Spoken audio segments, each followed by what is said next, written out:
So a big question that we have by people looking for our services in property management is what happens if the tenant doesn't pay their rent?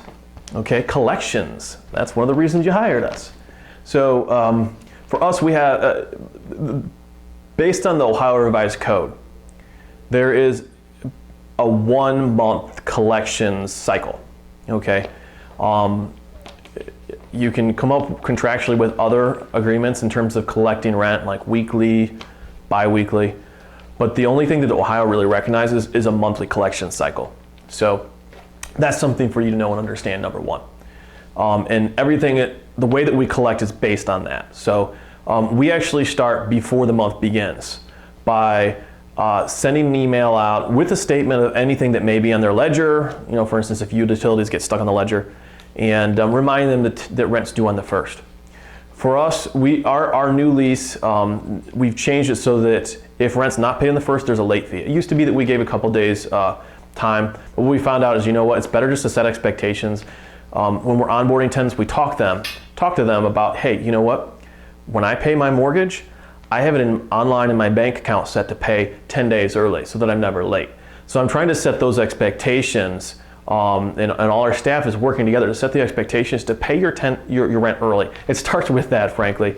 You know, if your rent's already paid, if something else comes up, they can't use it. So the earlier that you can get it, the better for you, and the less likely that you'll actually have this question where, you know, what do you do when rent's not paid on time? So but starting the 1st, you know, they don't pay. Well, they're assessed a late fee. And then after being assessed a late fee, if in 5 days it's not paid, we're going to go out with a 3-day notice. The 3-day notice tells you to leave the property, but we also try to explain to them we don't want you to leave the property, we just want you to pay on time. It's the first thing that we have to put out in order to actually start the legal process of eviction. So it's kind of like a warning shot because it doesn't actually start the eviction, although some of them think it does. We try to educate them, let them know this is, you know, so they don't just leave. Because we want them to leave, we want them to just prioritize paying earlier, you know, not leave. So after the 3-day notice, you know, we have calls and text messages and emails. We have a system that really helps us manage the collections. At some point in time, and normally it's around the 10th to the 15th, we're looking at filing eviction. Okay, now there are some owners that ask us to hold off a little bit. They just prefer to accept the rent late. But you know what we found, even when we file an eviction, 50% of those get settled and they catch back up.